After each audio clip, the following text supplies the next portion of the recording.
Hey there, friends. Welcome to our first podcast of Innovate, Ignite, and Inspire by the Presbytery of the James. I'm Dr. Flo barbee Watkins, and I serve as the lead presbyter for vision and collaboration.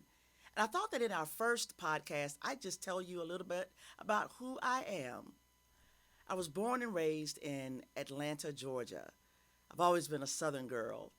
I was reared in the faith and always in church. Both of my parents were very active elders in the church, and that's where I got my spiritual formation in the church with friends and with other family members because every Sunday we would go, we would have Bible study, and of course on Sundays we would attend worship. And that was just our norm. Little did I know that I was being formed in the crucible of my spirituality, and that's where it all begins. I remember I was just graduated from high school and I went off to college and I was a musician, so I was the director of the gospel choir, and that just seemed natural for me.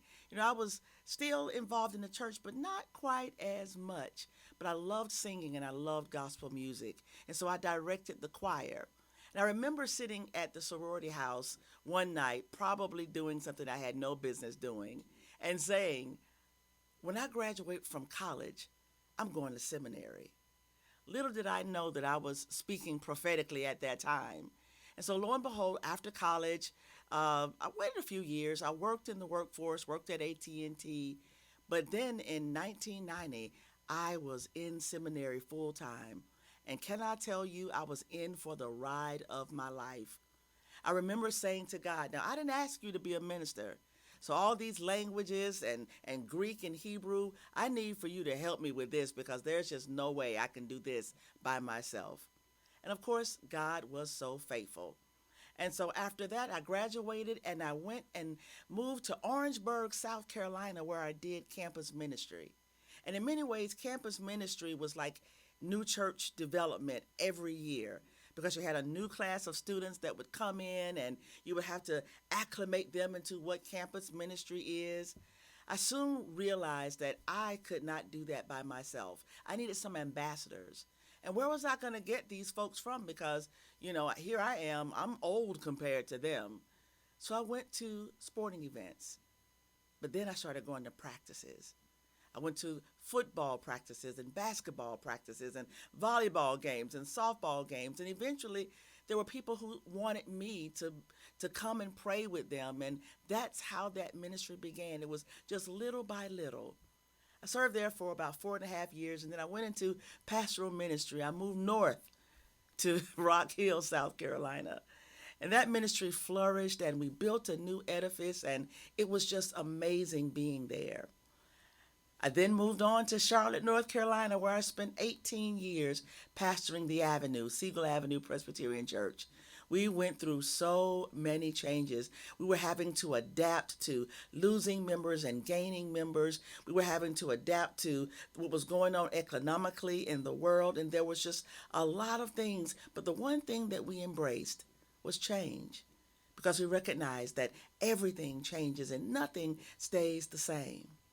So lo and behold, while I'm pastoring the Avenue Presbyterian Church, I'm also serving as a military chaplain.